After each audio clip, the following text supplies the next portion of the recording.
Il y a beaucoup de, bien entendu, la tchouva qu'il a faite, c'était un kiddush Hashem extraordinaire.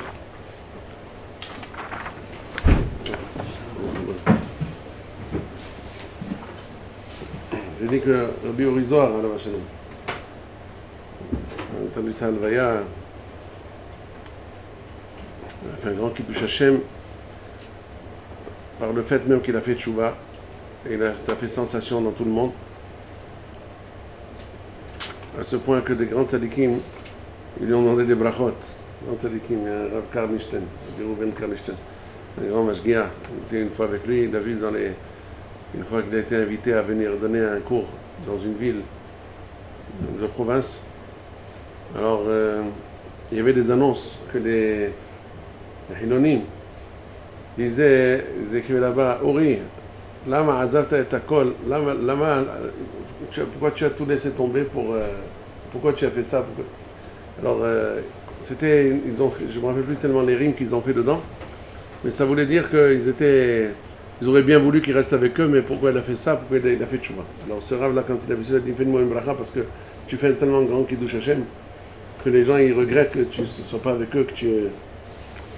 Bon, ça c'est une facette de sa grandeur.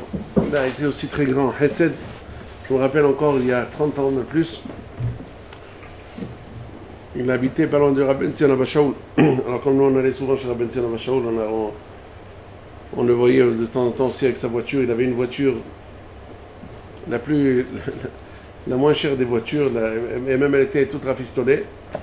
Et lui, il suivait le cours de la Rav Sorotskin, et chaque fois qu'il voyait quelqu'un à pied, il lui proposait de de lui faire le stop, autostop.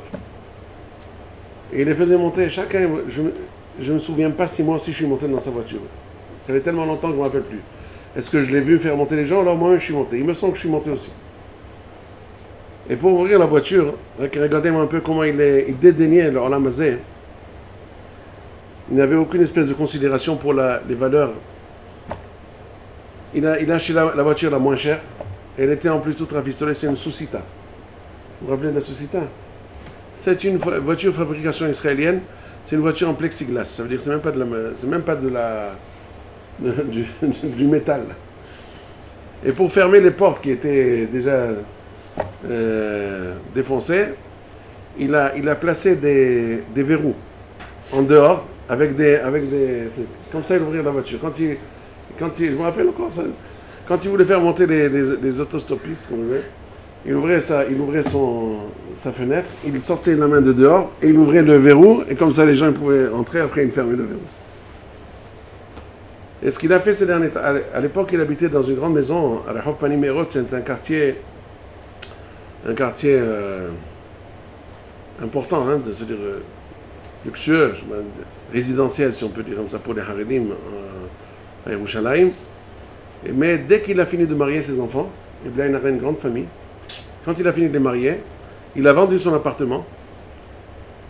Il a acheté un tout petit appartement dans un quartier beaucoup moins cher, pas loin, à Romema. La différence, il a distribué à la tzedaka, et lui, il a habité dans une chambre d'une pièce. C'est-à-dire qu'il avait une chambre à coucher, un salon. Voilà. Avec sa femme, c'est tout. Les enfants, c'est quand ils venaient venir, s'il fallait faire le Shabbat avec eux ou quoi, il allait chez eux. Mais lui, il n'avait pas besoin de ce luxe que j'ai besoin de 4 maisons, de 4 pièces. Autant donner l'argent à la tzedaka. Et il avait une chambre dans laquelle étudiait des sfarim de partout. Et en face de lui, accroché toujours Shivit et Hachem Negdi Tamid. Et c'est quelqu'un qui n'arrêtait pas d'étudier. À 3h30 du matin, il se levait pour faire sa première havruta. Apparemment la Kabbalah. Avec Biuragra. Tout le Zohar, Biuragra, tout le Biuragra. Et après, il fait la Tilonette. Et on retourne encore une fois à Havruta. Il avait toute la journée de Havrutot. Et aujourd'hui, ce matin, il s'est levé aussi pareil. En étudiant avec la Havruta, après la Tfila, arrêt cardiaque. Tout de suite, ils ont amené les secours. Pendant 1 heure, ils ont essayé de le réanimer. Ça n'a pas marché. Alors, c'est pour vous dire, quelqu'un qui montait, j'imagine qu'il devait être encore à l'étalité de Tfilin pour étudier. C'est un kadosh, un tzadik, on n'a pas une idée. Makom sheba'alei tshuva omdim, C'est incroyable. Ce qu'il a fait comme Hesed. J'ai entendu aujourd'hui une histoire de celui qui l'a accompagné pendant 30 ans, un certain Shahar. Quelqu'un de nommé de famille Shahar. C'est quelqu'un qui a raconté de lui que le Rav Ovadia Yosef, il était souvent en contact avec lui pour le Zikoué Rabbi, faire tchouva. Un jour, il est venu chez le Rav Ovadia Yosef pour prendre conseil, ou bien pour faire des démarches par rapport à un sujet qui était très important pour tout le clan d'Israël. Et dès qu'il s'est assis à côté du Rav Ovadia Yosef, côte à côte, sur un canapé, le Rav Ovadia Yosef a commencé à pleurer. Il a dit, Rabbi Uri, je suis venu dans ce monde rien que pour les enfants d'Israël, pour pouvoir faire quelque chose pour les faire revenir à la Torah. À l'époque, le Rav Ovadia Yosef, il avait rêvé que le Mashiach, il avait rêvé du Mashiach. Il dit, voilà, je suis le Mashiach. Alors pourquoi, qu'est-ce que vous attendez? Mam Haké Adoni, Mam Haké Mor, la voix de Israël. Qu'est-ce que vous attendez pour venir délivrer le peuple d'Israël? Le Mashiach lui dit en rêve au Rav Ovadia Yosef, comment je peux venir alors qu'il y a 1 million d'enfants qui ne savent pas encore dire Shema Israël? Il faut tout faire pour les refaire venir à la Torah. Alors, le Rav Ovadia Yosef lui dit au Rav Urizor, en pleurant, il dit, Rabbi Uri, je suis venu dans ce monde pour faire venir les enfants d'Israël, faire revenir à la Torah. Mais je vois que toi, tu as eu ce mérite-là plus que moi. Tu as eu ce mérite. Parce que Rav Urizor, il remplissait des amphithéâtres. Quand les gens ils voyaient sur l'annonce Urizoar, tous y venaient. Les non-religieux, tous y venaient pour écouter. Il leur donnait du hizouk. Il leur faisait une dracha. Et en même temps, il y avait des jeunes avrechim qui venaient et qui passaient parmi le public. Ils voyaient les gens qui étaient attirés. Ils leur demandaient numéro de téléphone, adresse. Vous avez des enfants en bas âge qu'on peut faire entrer dans les écoles religieuses. Qu'est-ce que vous avez à faire après que le Rav leur a expliqué tout ce qu'il y avait de négatif dans le hinouch non religieux? Ça les chauffait. Donc ils venaient, il y en a plein qui donnaient leur nom, leur numéro, leur adresse, téléphone. Le lendemain matin, les avrechim se pointaient chez eux. Alors venez, vous avez des enfants. Et tout de suite, ils donnaient l'approbation de les rentrer dans les écoles religieuses. Et comme ça, tout un mouvement d'écoles religieuses que vous connaissez certainement, qui s'appelle Ahenu, toutes sortes d'organismes qui ont ouvert des Talmudei Torah spécialement pour ces enfants-là, de familles non religieuses, que bon, Hachem, ça fait des vagues. C'est-à-dire les enfants, Veshiv Levavot Albanim, Levanim Alavotam, extraordinaire. Des milliers, peut-être des dizaines de milliers d'enfants qu'il a fait revenir à la Torah. Et ce est extraordinaire. Mais ce qu'il y a de plus, c'est la Atmada, la Shkida, l'amour de la Torah. Je me suis dit aujourd'hui, quel Kiddush Hashem c'est quand ces anciens amis qui sont restés malheureusement dans le monde laïque, quand ils entendent que ce Rav, là, Rabbi Urizor, il n'avait d'autre amour que la Torah. Il n'aimait rien que la Torah, même quand les Gdolei Israël l'ont obligé à sortir pour faire du Coran. Il ne voulait pas, il voulait rien qu'étudier. Un des Gdolim lui a dit, il faut que tu sortes faire du Coran. Il a dit, Rabbi, moi je ne veux pas faire ce que vous me dites, je veux faire ce que vous faites. Vous étudiez, je veux aussi étudier. Moi je n'ai pas étudié la Torah, 40 ans je n'ai pas étudié la Torah. Je veux tout avaler. Quand il a découvert la beauté de la Torah, ça le remplissait de tellement de bonheur. Il ne pouvait pas laisser tomber, il voulait. Mais les Gdolim lui ont dit quand même, toi, tu es l'armée de l'air, nous on est l'armée de terre. Chacun il a son. On ne peut pas sortir d'un endroit à l'autre. Si toi tu es désigné pour pouvoir rendre les gens de tchouva, c'est ton travail. Alors il s'est résigné, il a commencé à faire les drachot et tout ça, et même des fois il allait même à Houtlaret. Et ceux qui l'ont accompagné témoignaient qu'il ne sortait pas avant de prendre sa habrouta avec lui. Sa habrouta l'accompagnait comme une ombre, comme une ombre. Hein. L'accompagnait partout. Alors quand il fallait parler avec quelqu'un de riche pour lui suggérer de supporter le mouvement de la Lev Leahim, ça s'appelle, avec lequel il travaillait, mais il fallait prendre rendez-vous, il fallait qu'on accorde qu'on puisse déjà arriver, il peut les recevoir. En attendant, il devait attendre un petit peu dans les escaliers. Il s'asseyait sur les escaliers avec la Gemara. Pas une seconde de perdu. Ahavat Torah. Alors ça, il n'y a pas un grand Kiddush Hashem comme ça. Quelqu'un qui a dédaigné il pouvait être le plus riche et le plus adoré, c'était une vedette, une super vedette il était. C'est la plus grande vedette d'Israël à l'époque. Je pense en 1976, il me semble qu'il a fait tchouva. Je me rappelle même à Aix-les-Bains, on a entendu qu'il a fait tchouva. Un certain Rabbi Moshe Haliwa, vous connaissez? Lui, il avait passé quelque temps en Israël à l'époque. Et puis, il est revenu. Et il a étudié chez Rabbi Nissim Toledano. Après, il est revenu à Aix-les-Bains. Donc, il connaissait un petit peu ce qui passe en Israël. Un jour, il vient au Rizoir, il a fait tchouva, il a fait tchouva. Moi, je ne savais pas c'est quoi au Rizoir. Je ne savais pas du tout. Et alors, il m'a commencé à expliquer, tu sais pas, au Rizoir, c'est quelqu'un comme ci, comme ça. S'il a fait tchouva, c'est une sensation. C'est un grand Kiddush Hashem. Les gens vont certainement faire comme lui. Donc, quel grand Kiddush Hashem, quel zroud. Mais avec tout ça, il a tout laissé tomber. Il n'a accordé aucune espèce de valeur à quoi que ce soit de ce monde. Dès qu'il a découvert le Emet, il a été jusqu'au bout avec le Emet. Jusqu'au bout. Jusqu'au bout. Il a fait une tchouva extraordinaire. Les brachot, comment il sortait les brachot de sa bouche. Il n'y a pas une bracha qui lui échappait. Baruch, Ata, Hashem. C'est comme ça. Mamash. J'ai entendu que depuis le début de cette tchouva, il s'est engagé à faire 1000 dapim de Gemara. Dès qu'il a commencé à apprendre la Gemara, il était comme un affamé de la Gemara. Il a commencé à étudier. Quel Kiddush Hashem. Et maintenant, il part avec tellement de zchouyot. Quand il lui arrivait une fois, même pour des remontrances à ses enfants, s'il avait fait un petit peu une remontrance avec quelque chose de kaas comme ça, 500 shekels. À chaque fois qu'il avait une sorte de kaas, 500 shekels knas à la tzedaka. Mamakom. Il allait demander pardon à son fils. Je te demande pardon que je me suis énervé contre toi, c'est pas ta faute, c'est moi, c'est mon mauvaise midot. Demandez pardon une fois après l'autre, le même jour. Qui c'est qui peut faire ça? Avec le Emet Adasof.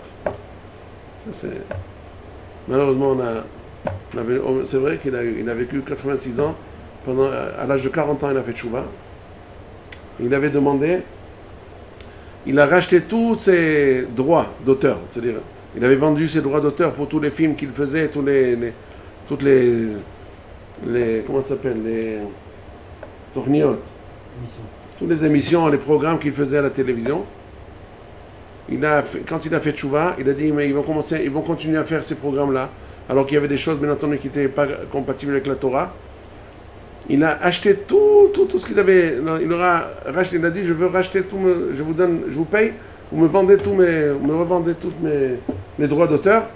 Il a donné plein d'argent pour réacheter. Il a tout brûlé, pour ne plus qu'on mette ces films ou ces émissions à la télévision. Pour le fait que ça quand on a dit quelque chose, il était jusqu'au bout. C'est un baal tchouva gamour comme ça. Il avait un enfant qui avait mal tourné, après qu'il a fait tchouva, vers l'âge de la bar mitzvah, comme ça il avait mal tourné. Eh bien, il l'a suivi par Mont et par Vaux, jusqu'à ce qu'il lui a fait faire tchouva. Et c'est lui qui a le plus pleuré aujourd'hui dans l'Alvaya. Il a fait tous, il y en a 5 ou 6 enfants qui ont fait des spédim, tous en pleurant, mais celui-là, son père, il a été partout avec lui. Il a suivi dans toutes ces tourmentes jusqu'à ce qu'il a fait faire tchouva. Il a été avec lui dans tous les trucs. Il a dit, voilà, il a regagné, Baruch Hashem, toute sa spiritualité. Alors quand tout ça arrive 3 jours avant Shavuot, imagine-toi, Shloshet et Me'akbala, c'est des jours très très hauts. Très très hauts. Pour nous montrer un peu comment il a été accepté Bashamayim comme un homme de Torah, un homme de toute la Torah, Allah Bashalom. Donc ça doit nous donner beaucoup de hizouk. La vérité, je pensais aussi parler de hizouk pour Matan Torah, mais on n'a pas un plus grand hizouk qu'aujourd'hui. On peut vous parler des Gdolim de l'époque. Mais quand on a un tzaddik comme ça, qui était, le Rav Elbaz, il a fait sortir toute la shiva, il leur a ordonné de venir à l'Alvaya. Toute la shiva. J'ai vu là-bas 2 talmidim du Rav Elbaz, chacun à son tour m'a dit que le Rav Elbaz a dit que tout le monde devait venir à l'Alvaya. C'est un homme dans une génération comme ça. C'est rare, hein, les balais de tchouva de cette envergure qui ont fait tellement de Kiddush Hashem, c'est un mérite. שלום ולשם הכל, זכותו תגן עלינו ובקש על כל ישראל רחמים שנזכה לגאולה שלמה בקרוב אמן ואמן. En tout cas, Be'ezrat Hashem, nous approchons du grand jour. Le jour J, le jour Shin, Shavuot, Matan Torah, le jour même, Matan Torah, le jour même, Matan Torah. Matan Torah, on a encore quand même 2 jours de préparation et je vous envie vraiment, je suis jaloux de vous, que vous êtes tout le temps à la yeshiva, vous avez la possibilité de vous préparer comme il faut. Vous n'avez pas encore le fardeau d'une famille. Un fardeau, Baruch Hashem, c'est un mérite. Mais c'est quand même quelque chose qui prend la tête un peu. On est plus disponible. C'est rare d'avoir le mérite de pouvoir être comme un Bahor Yeshiva, étudier tranquillement. On a quand même des obligations. Mais vous qui avez, Baruch Hashem, le mérite de pouvoir étudier à longueur de journée, combien vous devez, Bezrat Hashem, je suis sûr que vous le faites. Je n'ai pas besoin de vous le dire. En Mezarzin et là la Mezurazin.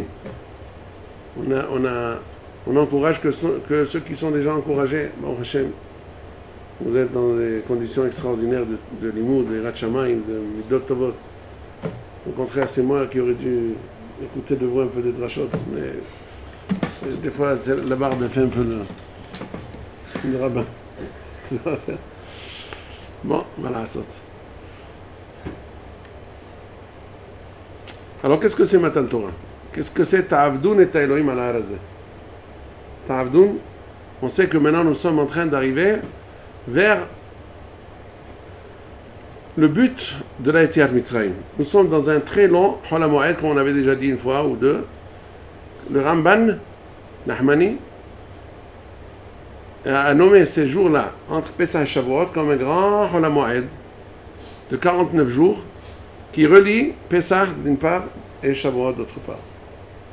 Nous sommes sortis de Mitzrayim pour ce grand jour de Matan Torah. On aurait pu recevoir Matan Torah tout de suite après. Pourquoi il fallait attendre 49 jours? Eh bien, c'est pour se purifier, c'est pour être apte à recevoir la Torah. On ne peut pas, du jour au lendemain, passer de haillon à être un grand riche habillé en or. Ça peut faire un peu mal à la tête. Alors, il fallait une préparation, il fallait se débarrasser de mauvaises habitudes et commencer à prendre de bonnes habitudes pour que la Torah puisse reposer. La Torah repose dans un corps qui est préparé, qui est prêt à le recevoir. Il faut préparer un réceptacle pour recevoir la Torah. C'est comme un kior et kano. Il faut la base du verre pour recevoir le verre. Il faut une belle assiette pour que le verre en or puisse il faut se préparer. Alors c'est 49 jours, pourquoi? Quel est le but? Be'otziacha et ha'am mitzrayim ta'avdun et Elohim ala harazeh. Vous allez servir à Kadosh Baruch Hu comme des serviteurs sur ce mont-là, sur le Har Sinaï. C'est quoi la avod de Hashem? C'est quoi servir à Kadosh Baruch Hu? C'est quoi? Si on veut comparer cela à un Eved, Basar Vadam, un serviteur en chair et en os, quand il doit servir, ou un esclave qui doit servir son maître, son patron, eh bien, il va qu'à ses besoins, n'est-ce pas? Il lui apporte à manger, il lui apporte à boire, il lui prépare des affaires, il nettoie la maison, il fait des choses pour servir son maître. Donc si Eved, ça veut dire faire les besoins de son maître, alors qu'est-ce que nous on a, qu'est-ce que Hashemou a besoin de nous? Im tzadak ta'amet matitenlo. Si nous on a fait du bien, on a fait des mitzvot, en quoi ça fait du bien à Kadosh Baruch Hu? Kadosh Baruch Hu n'a pas besoin de nous. Il n'a pas besoin de nous. Qu'est-ce qu'on a besoin? Il a tout, il est entier, il est shalem. Donc c'est quoi ta'avdun et ta'elokim ala harazeh? C'est quoi Eved? Dans Eved, il y a le sens de achna'a, résignation. Un Eved, il est censé être résigné à son maître. Résigné, une résignation. D'où vient la résignation? Eh bien, elle vient de Hakarat HaTov, de la reconnaissance. Quand on sait que le patron nous a fait tellement de bien, donc on est résigné devant lui. Ta'avdun et ta'elokim ala harazeh, c'est se résigner devant lui. Comment on se résigne? Qu'est-ce que la Torah nous a fait être plus résignés qu'avant de recevoir la Torah? Alors le Rav Miller, alav shalom, dont je vous ai parlé souvent, il explique cela. de la façon suivante. Il dit qu'en fait, avant que la Torah soit donnée, Avotenu Akdoshim, ils ont aussi accompli la Torah, mais sans la recevoir. Alors comment ils ont fait? Quoi, Ruach HaKodesh? Non. Il y a un parallèle entre Malki Tzedek et Abraham Avinu. Malki Tzedek, c'était le petit-fils de Noah. Il était Rosh Yeshiva de Shem Vaever. Yaakov Avinu a étudié chez lui la Torah. Et pourtant, il a été à peine mentionné une fois par hasard parce qu'il était en relation avec Abraham Avinu. Donc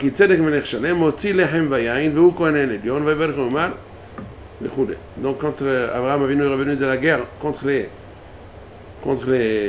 4 rois qui ont vaincu les 5 rois, vous vous rappelez très bien dans Parashat Lech Lecha, eh bien Malki Tzedek l'a reçu avec du pain, du vin, etc.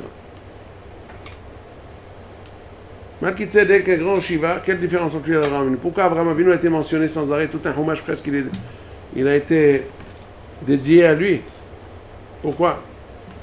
Alors, il explique le Rav Miller à la Vachalom qu'Abraham Avinu,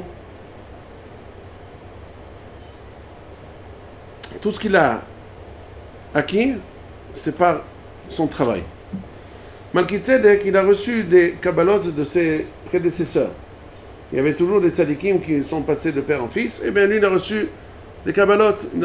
C'est-à-dire il a reçu des messages qui lui ont été transmis. Alors qu'Abraham Avinu, il a découvert tout par lui-même. Comme il a travaillé ses midot, comme il a travaillé sa Hirat Shamayim, il a travaillé son Emet.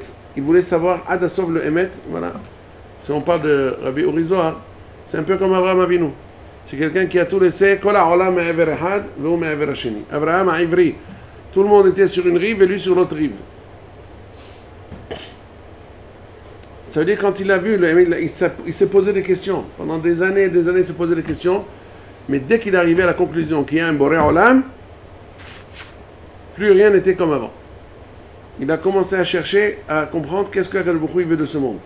Et il a réfléchi, tout ça, c'est le Rambam qui le dit au début de Yesodei HaTorah. Mamash, les premiers prakim du Rambam, dans Sefer Ahava. Abraham Avinu et Tanzé, quand il a ouvert les yeux, il a commencé à se poser des questions. Donc c'était un grand, on dirait aujourd'hui philosophe, mais ça veut dire que quelqu'un qui aimait le Emet, il cherchait à comprendre. Alors il a travaillé, et dès qu'il a compris le Emet, il était jusqu'au bout.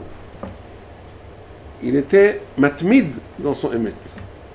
Est-ce que je vous ai dit ça il y a 2 semaines? La semaine dernière, on n'était pas là. On n'a pas parlé de Matatat Ne'eman Efanecha. Que la grandeur d'Abraham Avinu, Ne'eman. C'est quoi Ne'eman? Ne'eman, fidèle. N'est-ce pas? Et c'est quoi fidèle? Vayhi Yadav Emuna Adbo Hashamesh. C'est quoi Emuna? Les mains, elles ont la Emuna. C'est quoi les mains Emuna? Vayadav Emuna, ça veut dire que les mains de Moshe Rabbeinu, quand elles ont fait la guerre contre Amalek, Asher Yarim Yadom Begavar Israël, eh bien il a laissé ses mains levées toute la journée. Moshe Rabbeinu, essayez de laisser les mains levées comme ça pendant quelques minutes, vous allez voir comment c'est difficile. Le sang retombe, à Kitsour, c'est pas facile. Moshe Rabbeinu, Vayadav Emuna. C'est quoi Emuna? Elles ont persévéré. La Emuna, c'est pas seulement avoir la Emouna, oui, je suis ma'amine, mais après, dès qu'il y a une petite complication, on laisse tomber. Non. Adasov. Persévérer. Persévérer, ne jamais se laisser tomber, ne jamais...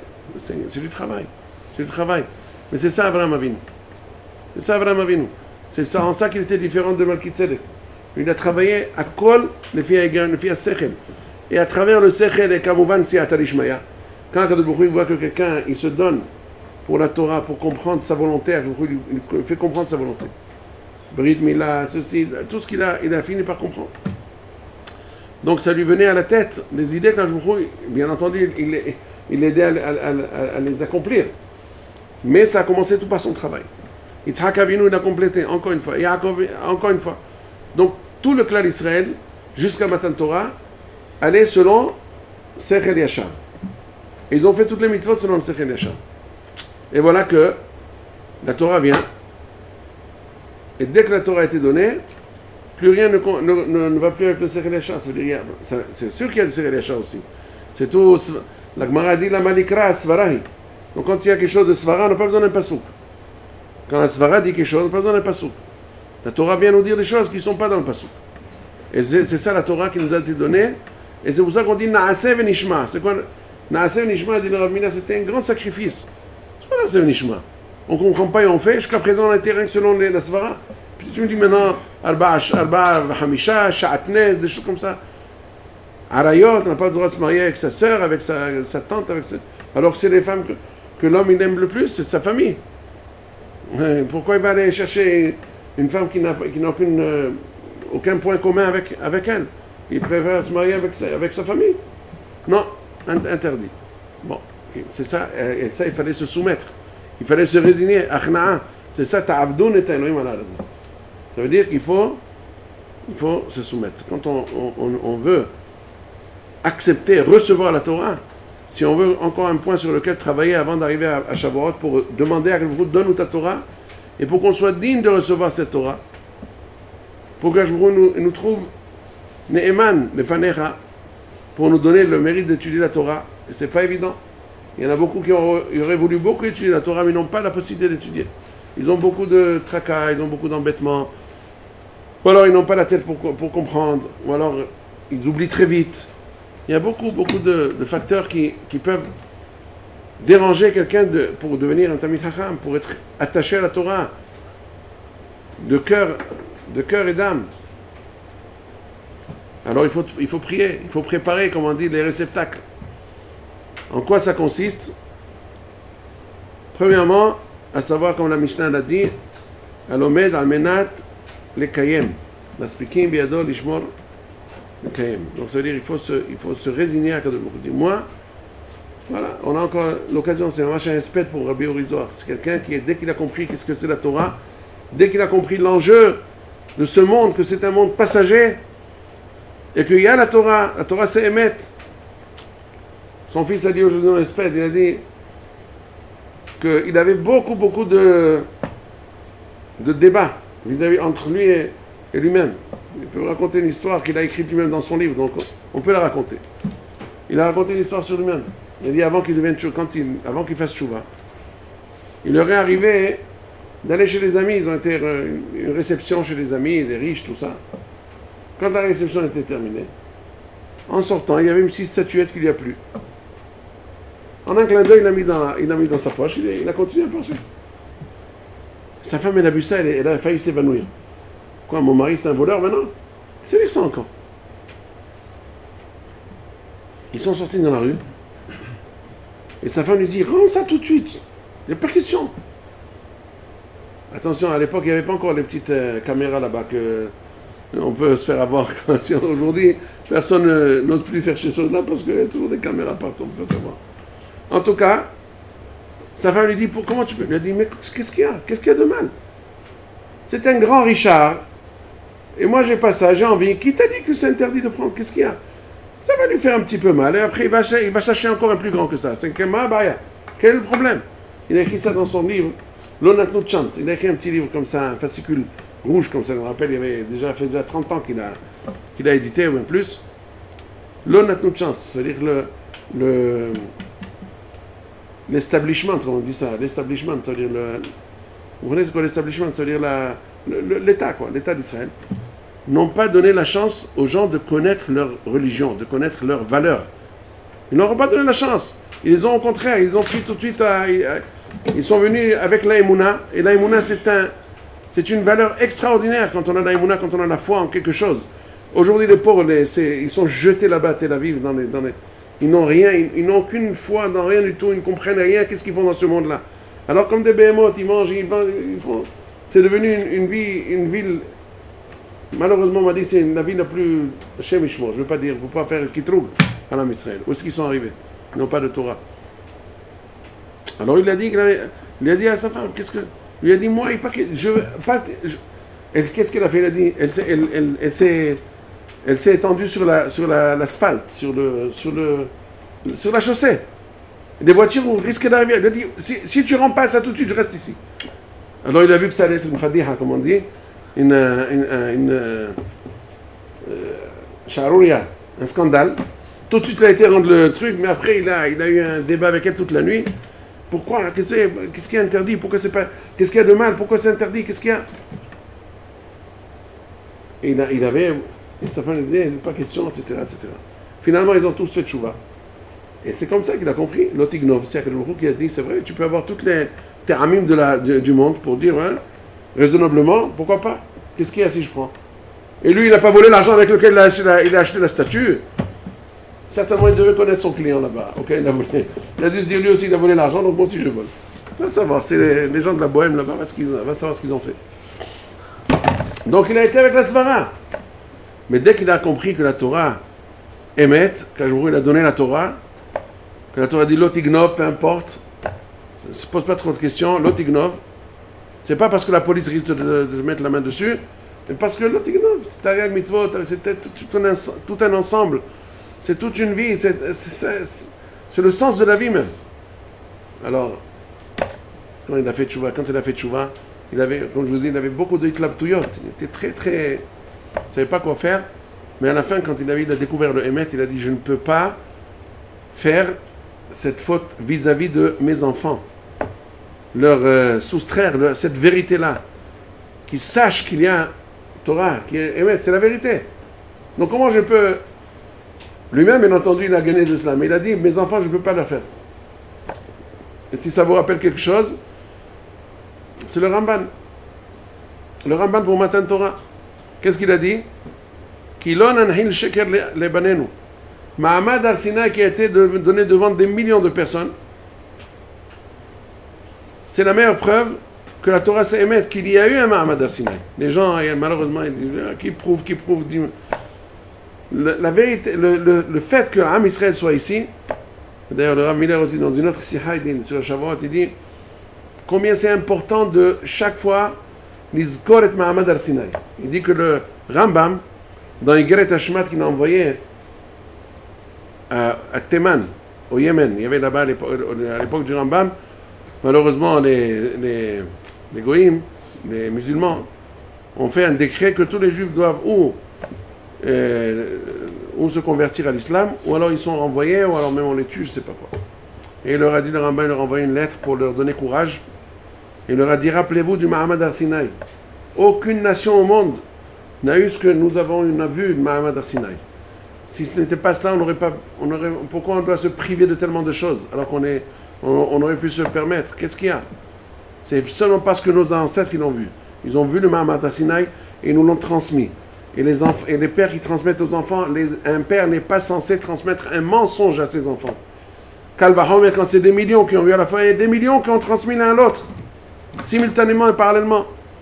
Donc aujourd'hui, on a reçu quelque chose qui est valable, quelque chose qui est très solide.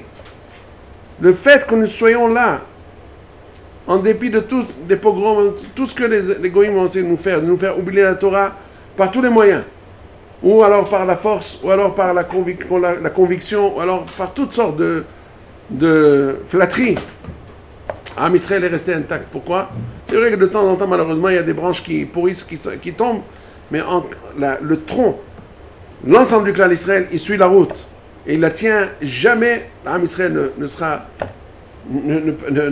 on est là pour être là. Parce que il dit que tout ce monde-là, il est pour nous. Amzu yatzar tiliti lati yesaperu. Ani Hashem lo shaniti ve'atem bnei Yaakov lo chelitem. Comme Akadosh Baruch Hu il est éternel, car Am Israël ils sont éternels. Parce qu'on est là pour transmettre ce message qu'on a reçu, qui est émet. Et ce message qu'on a reçu à Shavuot. Et ce qu'il faut qu'on fasse, c'est être matmid. Il ne faut pas reculer devant les difficultés. C'est ce qu'on a appris aussi de Moshe Rabbeinu. Et avec ça, je vais peut-être conclure, parce qu'il est un peu tard. Moshe Rabbeinu, alav shalom, quand il est monté à Har Sinaï, les malachim lui ont dit, qu'est-ce qu'il vient faire un humain, un extra-ciel, pas un extraterrestre, un extra-ciel, un extra-céleste. Qu'est-ce qu'il fait ici, là? Qu'est-ce que la Torah, elle est chez nous? Ça veut dire ça encore. Il veut prendre la Torah? De quel droit? Alors, je voulais lui dire à Moshe Rabbeinu, rends-leur la réponse. Moshe Rabbeinu leur dit, quoi, vous avez la jalousie entre vous? Est-ce que vous avez un père et une mère? Connaissez le Midrash dans Maseret Shabbat à Pevav. Pezaïm. Pevav, il me semble. Alors, la question se pose. Pourquoi les Malachim n'ont pas voulu donner la Torah à Moshe Rabbeinu? Quand je vous donne la Torah, qu'est-ce qu'il y a? Vous allez pas... Quand elle va aller en bas, elle va pas... C'est comme à Tekadbek. Comment on dit? Copier-coller. Ça va rester chez vous et vous aurez là-bas aussi. Qu'est-ce qu'il y a? Et en plus, il fallait dire à Moshe Rabbeinu, rendre la réponse. Si vous connaissez la réponse, il n'a qu'à leur donner lui-même. Il faut que Moshe Rabbeinu leur donne la réponse. Ça, c'est un premier de Midrash. Deuxième Midrash, quand le Ger Tzedek dans Maseret Shabbat Avlam est venu voir Shammai, Hazaken, למדני תורה, על מנת, גיירני על מנת שאני הרגל אחת, ועל מנת שתעשה אותי כהן גדול. Qu'est-ce qu'il a fait Shammai? Il avait un bâton, une règle avec laquelle on mesurait les binyanim. C'est une sorte de règle avec un bâton avec des mesures pour mesurer les bâtiments. Alors Shammai qui avait ça dans la main, il a donné un coup, va-t'en. Tu te moques de moi? Tu veux que je t'apprenne la Torah à la Gelahat? Il est parti, il était chez Hillel. Et Hillel lui a dit, bon, etc. Amena Shani Kohen Gadol, il a dit, d'accord, je te ferai Kohen Gadol, il n'y a pas de problème. Et après, quand il est arrivé à Zala Karav Yumat, c'est quoi ce zar? Il a dit, même si un Melech Israël, même si le roi d'Israël veut devenir Kohen Gadol, il n'a pas le droit, et s'il rentre faire la Avodat de Kohen Gadol, il est Hayav Mita. Ah, comme ça? Et moi, je veux devenir Kohen, c'est ridicule. Donc, c'est sûr que je ne peux pas être Kohen Gadol moi-même. Bon, d'accord, je renonce à être Kohen Gadol. Et il est devenu Ger Tzedek. Alors, la question se pose, Shammai, pourquoi il l'a envoyé balader?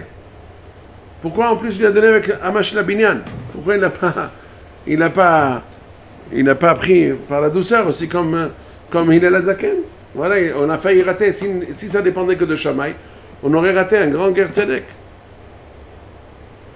Et pourquoi il a frappé avec le bâton là-bas de la... Quand même, c'est un peu... comment on dit? Alimout. Alimout, c'est un peu... Bon, vous avez compris. Hein? Violent. C'est de la violence. Troisième question. Ruth à Moabia. Quand elle va accompagner Naomi, sa belle-mère, après que son mari est décédé, Orpa, la sœur de Ruth, elle a abandonné. Et Ruth, elle a continué. Et Naomi lui dit, pourquoi tu veux venir avec moi? Qu'est-ce qu'il y a? Va, regarde ta sœur, elle a été déjà vers son peuple et vers son idole, vers ses idoles. Vas-y toi aussi après elle. Et après, Ruth, elle dit non, là où tu iras, j'irai, là où tu mourras, je mourrai, etc., etc. Et ensuite, quand Naomi a vu que quand elle a vu que Ruth s'est forcée, bon, elle a arrêté de lui parler, de la décourager, et donc elle a continué avec elle, elle est devenue Guilloret. Et donc elle a reçu le mérite d'avoir le Mashiach et descend d'elle. D'accord? Après, à part tous les grandes ma'alot qu'elle a eues. Alors encore une fois, la question se pose. Pourquoi Naomi la décourage? Mieux, elle lui dit, tu vois ta soeur, elle est retournée chez ses idoles, va après elle. Naomi, elle peut dire à une femme qui était sa belle-fille, retourne à tes idoles. Même un goy n'a pas le droit de faire Avodat Zara. Alors qu'est-ce que ça veut dire ça? Pourquoi il lui dit ça? Et pourquoi elle n'a pas reçu directement qu'elle a reçu comme une guerre? La réponse à toutes ces trois questions, c'est les trois midrashim dont on a parlé, pas midrashim, Ruth c'est pas midrash, c'est Sefer Ruth. Mais les deux premières, c'est midrash. Ça veut dire pour Moshe Rabbeinu avec les Malachim, le Ger Tzedek avec Shammai, et enfin Ruth avec Naomi. La réponse, c'est la même réponse. Vatere ki mitametzet. Ça veut dire pour donner la Torah, Kadosh Baruch Hu, il voit celui qui ne recule pas devant les difficultés.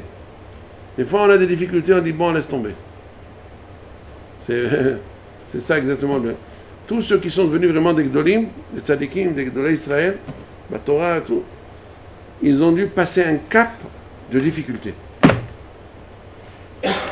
Dès qu'une personne ne recule pas devant une grande difficulté qu'elle a eue, Aglouchou lui ouvre des portes. Il ouvre des portes. Le Rapinkus raconte, à la chambre, vous avez entendu parler de lui, bien entendu, certainement vous devez avoir des sfarim de lui ici. Rapinkus, c'est un grand tzaddik, Tamid Chacham. Il a raconté que lui, il lui est arrivé une fois, la veille de Pessah, quand il a fait Bdikat Hametz, il avait une difficulté monstre à faire l'abdika. Parce qu'il était dans une maison, il était dans la yeshiva, il avait un appartement avec des bahourim. Tous les bahourim ont déjà été chez eux et ils ont laissé la chambre sans abdika. Bon, il a fait l'abdika de la chambre. Mais ensuite, il s'est rappelé qu'il y a dans la terrasse, il y a aussi plein d'affaires là-bas délaissées. Et va savoir si entre les affaires là-bas, plein de choses vieilles, va savoir s'il n'y a pas du hametz entre ces choses-là. Il a dû passer toute la nuit. Il aurait pu dire, moi, c'est pas mon affaire, mais il a dit que je vais faire mes sirut nefesh. Et il a travaillé toute la nuit, et il se demandait comment je vais passer le salaire, je vais dormir le salaire. Et toute la journée, le lendemain, il a aussi travaillé dur. Mais, quand il a surmonté ce Nisayan, il a dit que depuis ce jour-là, il a eu des portes ouvertes. Il a ouvert les portes, il a commencé à voir clair dans la Torah, et à voir le heshek de la Torah, il est devenu un grand. C'est comme ça qu'il est devenu un grand Tamid Chacham Tzadik. Et on peut raconter ça, on raconte ça sur beaucoup de l'Israël. Comment ils sont arrivés?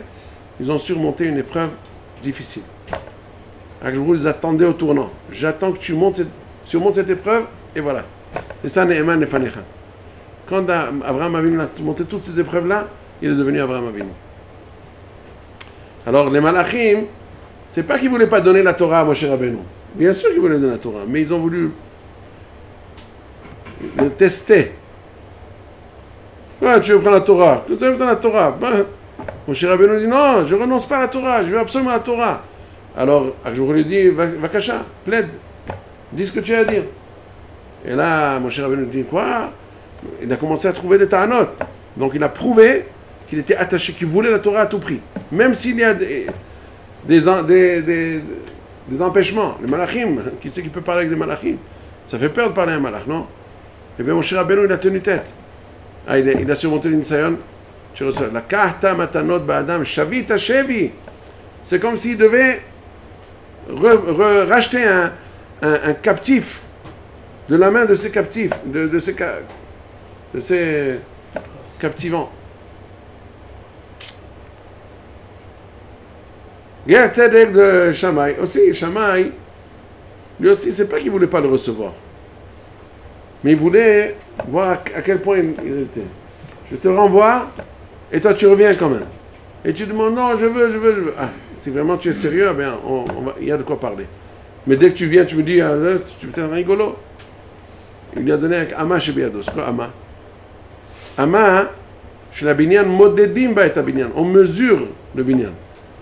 Je ne sais pas s'il lui a donné quelle densité de force il y avait dans le coup qu'il lui a donné, mais c'était juste, il a fait d'ahafo, il a juste poussé, il a montré. Alors, le Mfarshim explique que la Ama chez Biado, ça veut dire la mesure. Il a dit qu'il voulait le mesurer, à quel point vraiment il était attaché à être Ger Tzedek.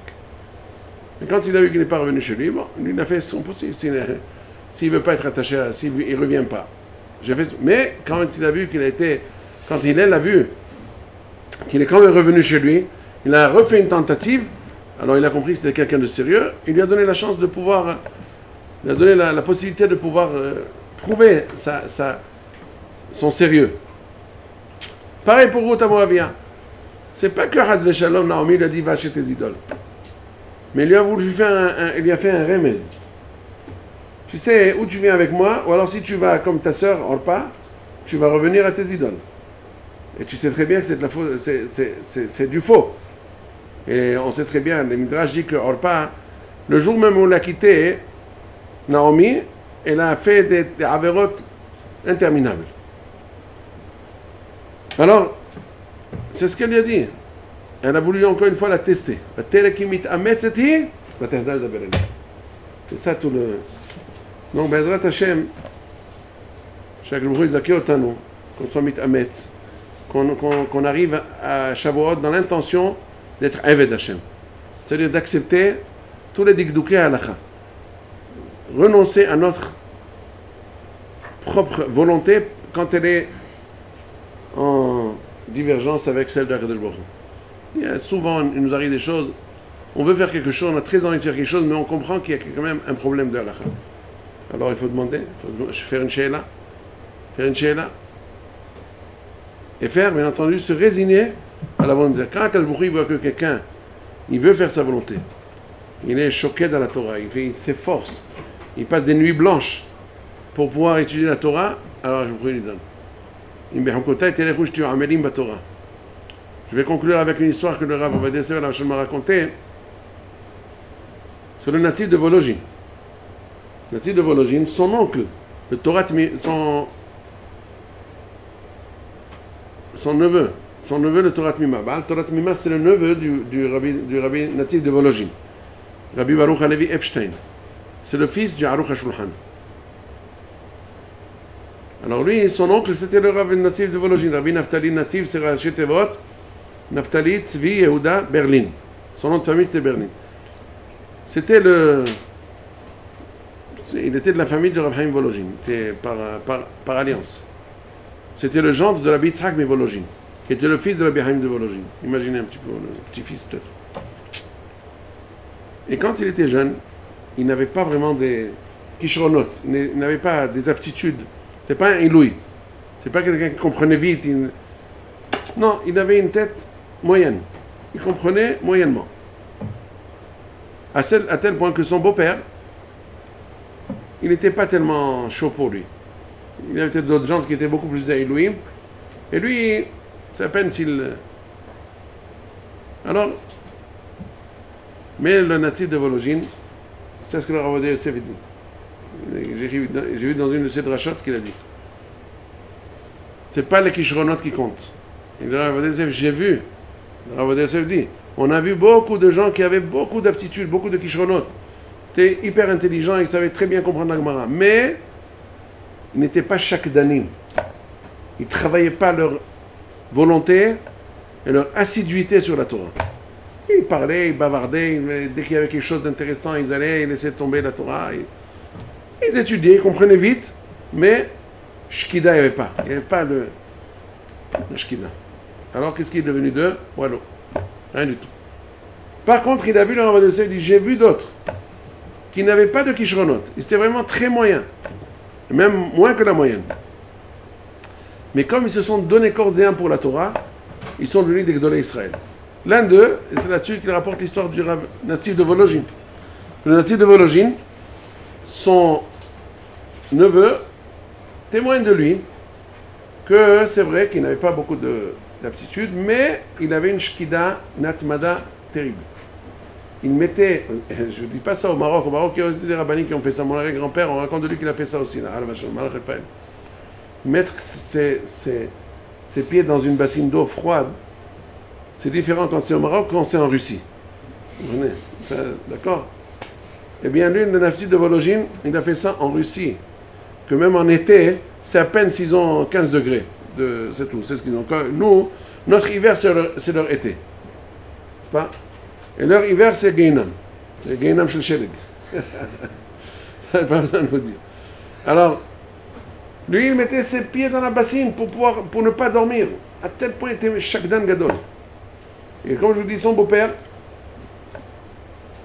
un jour, son beau-père a trouvé par hasard des écrits à lui, des ktaviad. Un hibour, un grand hibour que le natif de Volojine est arrivé à faire alors qu'il ne savait rien du tout de lui, de son beau-père. Il a dit, c'est quelqu'un qui... Il est moyen. Il n'était pas chaud pour lui. Bon. Mais un jour, il a découvert que son gendre écrivait. Par hasard, il est venu, il a trouvé un cahier, quelque chose comme ça, ou une brochure.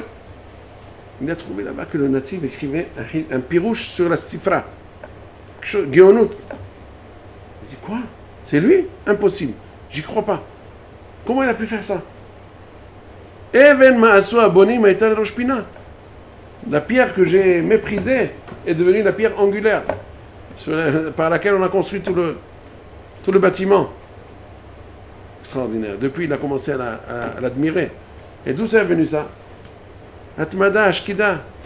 Donc, Bezrat Hashem, moi je dis pour moi-même, vous n'avez pas besoin de ça, parce que bon, Hashem, vous avez tout ce qu'il faut pour être matmidim chaque année. Mais je dis pour nous tous, que Bezrat Hashem de nous préparer avec la Atmada, avec la Shkida, avec la Avod et Hashem, l'Abdun et Elohim, pour qu'on soit digne, que Bezrat Hashem, Akadosh Baruch Hu, et Zakenu, d'être aussi les matmidim, les shakdanim, et avadim shel Akadosh Baruch Hu be'emet. Et que ce soit l'Ilou Nishmat, Rabbi Uri, Ben Hava, Rabbi Uri Zohar, alav shalom, il a accompli tout ce qu'on a dit. Aved Hashem be'emet, shakdan batorah be'emet, gomer hasadim be'emet, mezakeh rabim be'emet. יהי רצון שנזכה ללכת בדרכיו הקדושות ונזכה לגאולה שלמה במהרה בימינו, לקבל את התורה בשמחה, ניתן עבור כל הכישרונות וכל הזיכרון ואהבה ותשוקה ללמוד תורה כל היום כל הלילה. החשק הזה, extraordinaire, j'en reviens pas. Habiter dans une pièce comme ça, rien qu'avec des sfarim autour, rien d'autre. Une cuisine, une chambre à coucher et un salon dans lequel étudier. Tout, c'est tout. C'est extraordinaire. Et c'est ça toute sa vie, toute sa Torah. Rien d'autre ne pouvait le détacher du monde. Ça s'appelle avoir le Olam Hazeh dans l'Olam Haba. Et le Olam Haba dans l'Olam Hazeh. Il n'y a pas mieux que ça. Il nous a fait un Kiddush Hashem extraordinaire. De nous encourager à étudier la Torah avec beaucoup de heshek de Ahava. Et même si au début c'est un peu compliqué, même si au début on n'a pas tellement le heshek, et bien on crache du sang, mais on continue à étudier quand même. Et avec ça on défonce la barrière qui nous a empêchés. On monte de grade, il nous attend là-bas pour nous tendre la main et nous faire rehausser très très haut. Amen et Amen.